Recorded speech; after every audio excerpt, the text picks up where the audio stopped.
Gumawa ng kasaysayan si Manny Pacquiao bilang kauna-unahang boksingerong Asyano na nagkamit ng 4 na world title sa iba't ibang weight classes. Nang kanyang pabagsakin sa 9th round, si WBC lightweight champion David Diaz sa Mandalay Bay Hotel sa Las Vegas, Nevada, USA. Nagpapatrol, Dayan Casillejo. Dominado ng mga Pinoy ang Mandalay Bay Arena. Pagkanta pa lang ng pambansang awit ni Nicole Angela, sigawan ng mga fans.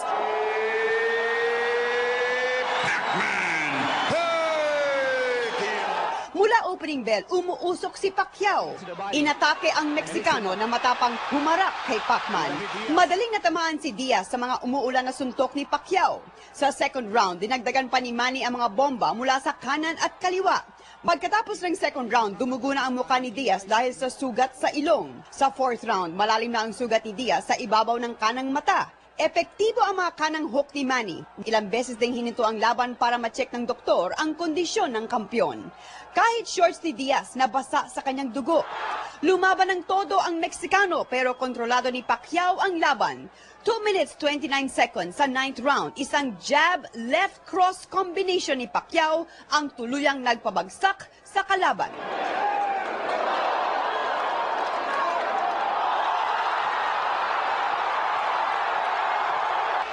Hindi na nakabangon ng Meksikano, si Pacquiao ang bagong kampiyon. Agad nilapitan ni Manny ang nakahigang kalaban para kamustahin ang kondisyon. Walang gasgas si Pacman pagkatapos ng laban, umaapaw ang saya. Pero hanga pa rin si Pacquiao sa katapangan ng dating kampiyon. I feel so comfortable and I feel stronger than the 130 pounds. Okay, mga kababayan, ang bagong kampiyon ng WBC Lightweight Division. Walang iba kundi si Manny Pacquiao. Mabuhay ka, Manny. Thank you.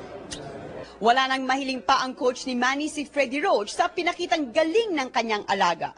Kahit si Jinky Pacquiao, super saya sa makasaysayang tagumpay ni Manny. Proud ako sa asawa ko kasi naka-apat na belt niya siya. Bago magpunta sa hospital si Diaz, nagtagpo ulit sila ni Manny sa arena.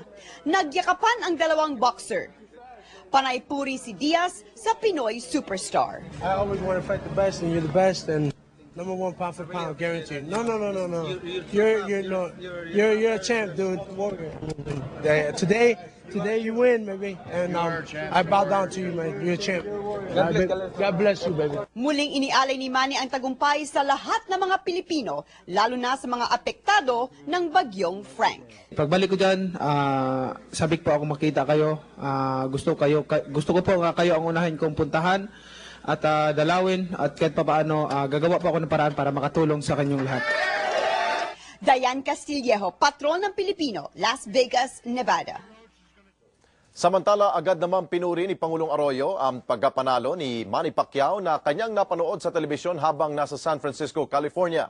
Muli raw ipinakita ni Manny sa buong mundo ang galing ng isang Pinoy. Nakikisang Pangulo sa pagbunyi ng Pilipinas sa pagkapanalo ni Pacquiao. Iniwan muna ng maraming Pinoy ang kanilang gawain habang niyayanig ni Manny Pacquiao ng kaliwat kanang suntok ang kalabang si David Diaz. Tigil pasada naman ang ilang mga driver para mapanood ang laban ni Pacman. Rumonda News Team sa iba't ibang lugar na nagbigay ng libreng palabas ng laban ni Pacman. Nagpapatrol, Zian Ambrosio. Dinagsa mga libreng live screening ng lightweight boxing championship ni Manny Pacquiao at David Diaz sa iba't ibang lugar sa Metro Manila. Excited, buhay na buhay, ready to rumble. Sa San Juan, para silang nanonood sa Las Vegas, Nevada at hindi maiwasang mag-react tuwing nakakatama si Pacman. Sa Parañaque, siksikan sa gymnasium, kanya-kanyang sigawan at pagbubunyi sa kanilang idolo. Sa Camp Aguinaldo, pansamantalang iniwan muna ng mga sundalo ang kanilang trabaho para panoorin ang makasaysayang laban ni Pacman. Bagamat tila pigil ang emosyon ng karamihan, ang ilan ay hindi rin napigilang bumigay. Maging ang mga miyembro ng PNP diver na nasa San Fernando, Romblon, nag-time out muna para pakinggan sa radyo ang bakbakan. Sa Tondo, Maynila naman, tigil pasada ang ilang mga driver, hindi dahil sa pagtaas ng presyo ng langis, kundi para sa libreng showing sa Tondo Sports Complex. Nasa 1,500 daw po ang tinalaga ng local government para sa mga nanonood ng laban ni Pacman dito sa Tondo Sports Complex. Pero umabot na nga sa mahigit triple ang dumating na tao dito dahil pinagbigyan nila makapasok ang mga nakapila sa labas. At nang pabagsakin ni Pacquiao ang kalabang si Diaz sa round 9, Mas gumaling siya ngayon. Mas bumilis, mas focus. wala mang kinita ang mga tsuper sa buong umaga, masaya naman sila sa tagumpay ni Pacquiao. Okay lang ba wala kang kinita ngayong umaga? Opo, manghihingi ako ng balato kay Mayor Lim. Zian Ambrosio, Patrol ng Pilipino. Dinumog din ang mga sinihan at mga establishmentong nagpalabas ng live ng laban ni Manny Pacquiao at David Diaz. Nagpapatrol, Gretchen Malalad. Alas 11 pa ang laban sa mga sinihan, alas 8 pa lang umapaw na ang tao sa lahat halos ng sinihan ng SM Mega Mall at Power Plant. Na gusto makapanood ng live feed ng laban ni Manny Pacquiao at David Diaz mula sa Nevada, USA. Sa isang mall sa Mandaluyong, nabulabog ang mga manonood nang dumating si Manny Pacquiao, ang lookalike ni Manny. Manny, alam ko malakas ka, kayang-kaya mo yung laban na yan. Tahimik pa sa loob ng sinihan habang pinalalabas ang mga undercard bouts. Pero na magsimula ang main event, lahat ay nagsimula ng maghiyawan. Lalo kapag tumatama ang suntok ni Pacman. Nang makarating sa round 3, kumpiyansa na ang karamihan na si Pacquiao ang mananalo. At pagdating ng round 9, todo hiyaw na sa pagbubunyi ang lahat.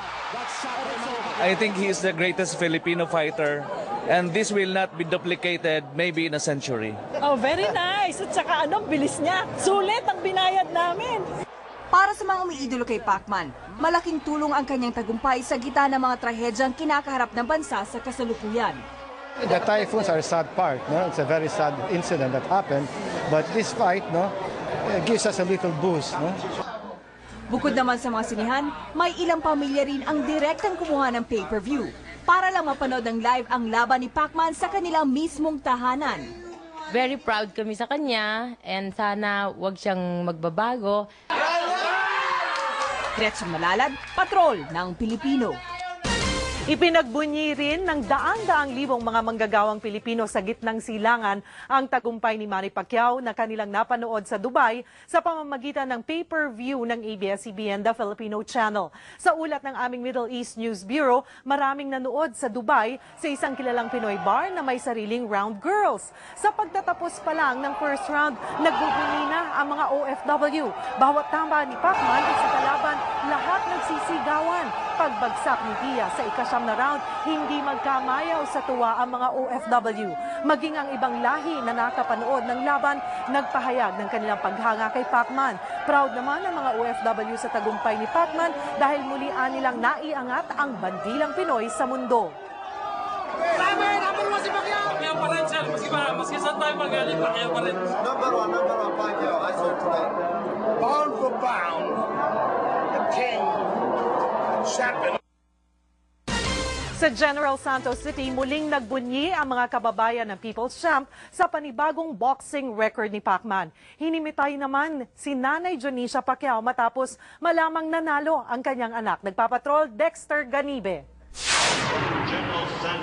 Magsisimula pa lang ang laban ni Manny Pacquiao at David Diaz, dumadagundong na ang hiyawan ng humigit kumulang 8,000 residente na nanood sa Jensen City Gym. Sagot ng lokal na pamahalaan ng halos 400,000 pisong bayad sa pay-per-view. Sa ikasyam na round, nang mapatumba niya si Diaz, halos sumabog ang gym sa nakabibinging hiyawan. We'd like to send our congratulations to Manny Pacquiao. Another hero's welcome for Manny Pacquiao. 8 rounds. Sa mansion ni Pacman, hinimatay si Nanay Dionisia nang mabalita ang panalo ang anak. Nang mahimasmasan, wala siyang ibang nasambit kundi ang matulungan ng anak ang mga biktima ng Bagyong Frank. Sabi ko, Lord, bigyan ng lakas loob ang anak ko, ang mga taong nahirapan lalo na sa naanuran ng baha, naghihintay sa kanyang tulong. Ang kanyang amang si Mang Rosalio, wala na raw hihilingin pa mula sa anak. Ang mga nanood naman sa Jensen Gym, baon ang bagong kwento sa pagkapanalo ng kanilang idolo. Bilang Pilipino, proud tayo na tinalo naman natin ulit ang mga Mexicano. Wala kang katulad, Manny! Salamat kay Pacquiao! Dahil halos lahat ng magagaling na Mexican boxer na patumba na ni Pacman, biro ng ilan, malamang si Zorro na ang susunod nitong kalaban. Muling pinatunayan ni Manny